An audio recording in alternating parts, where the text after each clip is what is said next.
I'm Yogi Roth of the Pac-12 Networks, and let's preview Portland State against UW, one of the top 10 teams in the nation right now. And for UW, what's been so impressive over the first 2 weeks of the season is how consistent they are at the little things, the details, and they do not waste any time. You go back and look at last week's game, from the very first play, a kickoff, take a look at Buda Baker. He understands his role, he understands his lane, and boom, we got a cause fumble on the first hit of the game.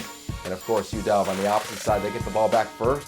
Play. What I love is not only do they score on next play to Dante Pettis, but he performs an incredible job in the scramble drill. When the quarterback rolls out to his right, Jake Browning, all of a sudden he understands, I got to turn and not only run where he's running, but also run back towards the sideline, towards my quarterback. They complete it for the touchdown. And of course, you can't forget about the offensive lineman. So often on these plays, we see the offensive lineman drift downfield. You see the discipline of this offensive line. Now a veteran offensive line. They're not very old in age, but they played a lot of football. They understand where the line of scrimmage is. And to me, when you look at that on film, you say, wow, this team understands the little details regardless of who they're playing.